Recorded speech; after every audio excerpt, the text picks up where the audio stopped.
Scentland, the land of scent.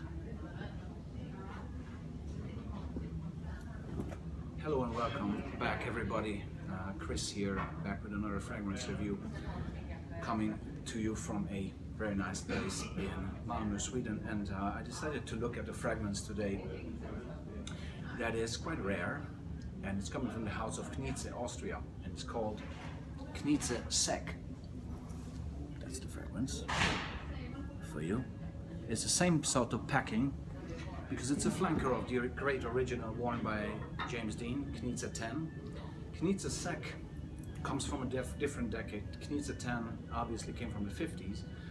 KNIZE SEC is coming from the 80s, and you would say, oh, okay, so what sort of flanker are we looking at here? It's coming from the year of 1985, and the noses are François Coty and Vincent Robert, who have done a fragrance in 1985, KNIZE SEC. Sec means dry, right?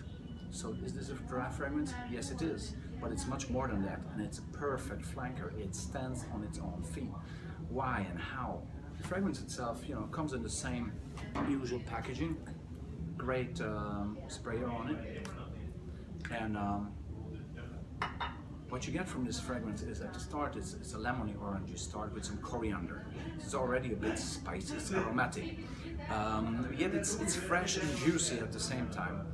What you get then is a very nice petitgrain sage lavender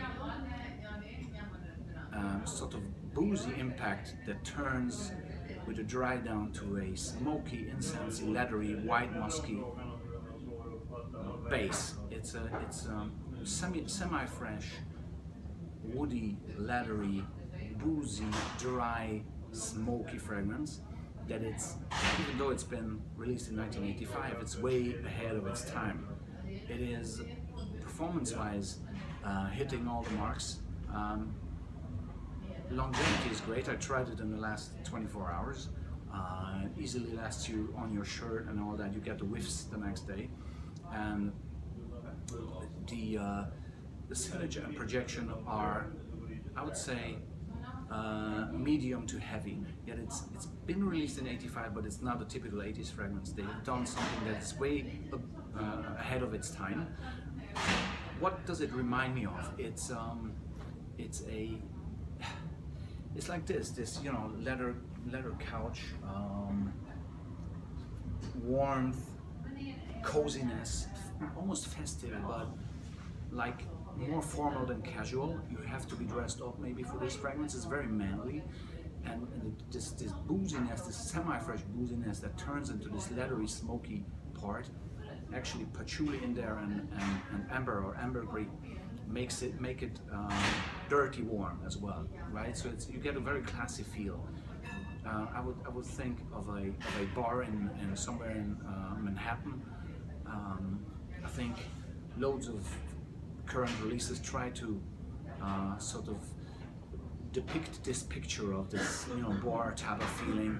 This fragrance from 95 does that perfectly. So you don't need to reach for the current ones, because this already done it. Age-wise, I would say easily 20s. If somebody likes this type of vibe, they can pull it off. It's not an old man's fragrance. It's not dated at all. Not dated at all. And but maybe 30s, 40s, 50s, anything from 20 and above anybody can wear this. Even maybe it's more a masculine fragrance, I would say. Yet maybe a girl or woman can pull this off, but only if she likes this type of vibe, right? Otherwise it would sit maybe not that comfortably. So this is more of a men's club fragrance, I'd say. What I like the most about it is really this warm, laid back yet formal, dry, smoky, boozy yet fresh. It's not pushing you down. It gives you an energy, positiveness that it's really. I have not smelled anything like this. It's very unique as well, very well done, and it just gives you this nice formal setting, this warmth, this classiness, and the performance is brilliant. I mean, François Coty and Vincent Robert have done a great job on this one. KNIZE SEC from 1985. I'm stoned. I just received this as a present from my loved one. Thank you very much.